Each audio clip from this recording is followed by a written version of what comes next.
ఎన్నికల్లో టీడీపీ జనసేన పొత్తు ఖరారైంది. దీంతో రాష్ట్రంలో అత్యధిక శాతం ఓట్లు ఉన్న కాపులు జనసేన వైపు నడిచేందుకు సిద్ధమయ్యారు.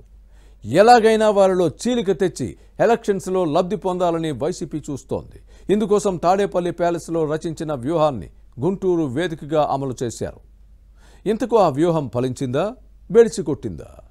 Was this interesting story?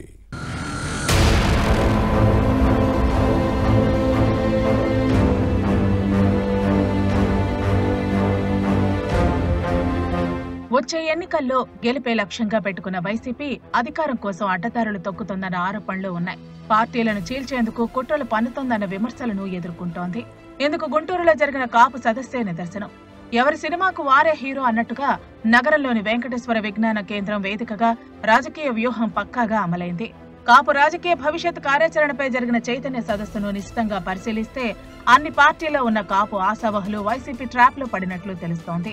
పాత్రధారులు తెర ముందు కనిపిస్తే సూత్రధారులు మాత్రం తాడేపల్లిని కేంద్రంగా చేసుకుని నడిపించినట్లు సమాచారం.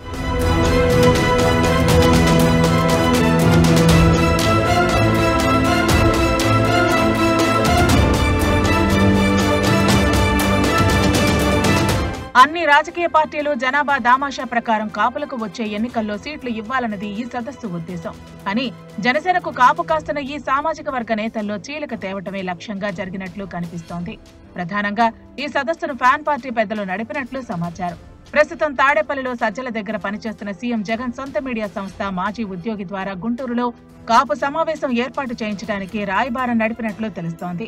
సదరు వ్యక్తి చోటామోటా నాయకులను ఎంపిక చేశారు. వారంతా తమకు తాము స్వయం ప్రకటిత కాపు సంఘ నేతలుగా ప్రకటించుకుని సదస్సు నిర్వహించడం చర్చనీయాంశంగా మారింది.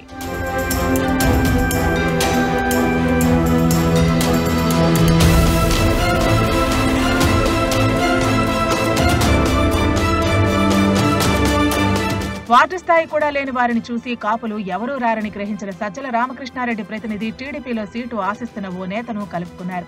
అతనికి ఇదంతా తెలియకపోవడంతో తన టికెట్ కోసమే సభ పెడుతున్నట్టు భ్రమపడిన ఆ నేత సభ నిర్వహణలో భాగస్వామి అయ్యారు. ఇతనికి తోడు ఈ సామాజిక వర్గాన్ని సదస్సుకు రప్పించేందుకు కాపు రిజర్వేషన్ ఉద్యమ నేత దాసరి రామును ఆశ్రయించారు. తాడేపల్లి పెద్దల కుట్రలు కుతంత్రాలు తెలుసుకోలేని కాపు ఉద్యమ నేత వారి ట్రాప్ లో పడినట్లు ప్రచారం జరుగుతోంది.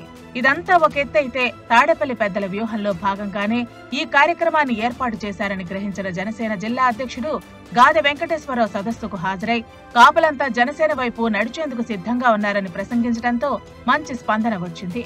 దీంతో నిర్వాహకులు కంగు తిన్నారు.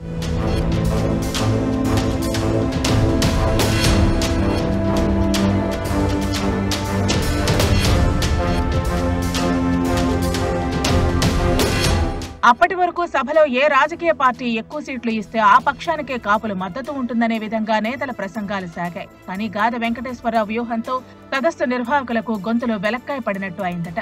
దీంతో కాపుల్లో చీలిక తెచ్చి ఓ వర్గాన్ని వైసీపీ వైపు తిప్పుకోవాలనే తాడేపల్లి పెద్దల వ్యూహం పెడిసికొట్టినట్లు ప్రచారం జరుగుతోంది.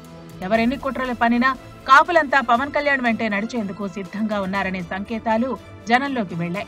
వైసీపీ పెద్దలు పనిన ఉచ్చులో చిక్కుకున్న గుంటూరుకు చెందిన టీడీపీ నేత సైకిల్ పార్టీ అధినాయకత్వం ఆగ్రహానికి గురయ్యే అవకాశం ఉందనే టాక్ నడుస్తోంది.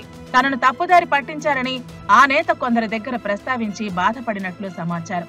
అయితే సదరు టీడీపీ నేత తాడేపల్లి ట్రాప్ లో పడ్డారా లేక వారితో ముందస్తు ఒప్పందంతోనే ఇలా చేశారా అనే అనుమానాలు లేకపోలేదు. దీంతో అతని భవిష్యత్తు ఏంటనే చర్చ జరుగుతోంది. మున్ముందు పరిణామాలు ఎలా ఉంటాయో చూడాలి మరి.